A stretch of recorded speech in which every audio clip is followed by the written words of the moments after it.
వాయిదా అనే పదం వినగానే కలలో కూడా గుర్తొచ్చేది నెలవారీ వాయిదాలు. అవేనండి ఈఎంఐలు. ఈ రోజుల్లో సెల్ ఫోన్ లేని వారు ఉంటారేమో కానీ ఈఎంఐలు లేని వారు చాలా అరుదు. ఈఎంఐలతో అప్పు చేసి కొంటాము. ఆ ఈఎంఐలు కట్టడానికి బయట అప్పు చేస్తాము. ఏది ఏమైనా కానీ ఈఎంఐలు కట్టడం చాలా ముఖ్యం. వాయిదాల్లో ఒక వస్తువు కొన్నప్పుడు డబ్బు చెల్లించేంత వరకు ఆ వస్తువు మనది కాదు.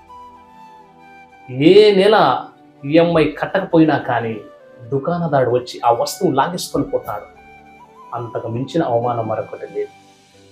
అలాగే ఆరోగ్య విషయంలో మనం వాయిదా మానుకొని ఎప్పటికప్పుడు చెక్ చేసుకుంటున్నారా? మరి ముఖ్యంగా ఆధ్యాత్మిక విషయంలో, ప్రార్థనా విషయంలో వాయిదా అనే పదం అస్సలు వాడకూడదు. ఇతరులకు మంచి చేయటలో వాయిదాను వాడకూడదు. వాయిదా ఎక్కడ వాడాలో, వాయిదా ఎక్కడ చూపాలో తెలిసిన వాడే విఘ్నుడు. కనుక వాయిదా వేయకుండా, ప్రార్థన విషయంలో రాజీ పడకుండా ముందుకు సాగిపోదాం. దేవుడు మన దీవించును గాక.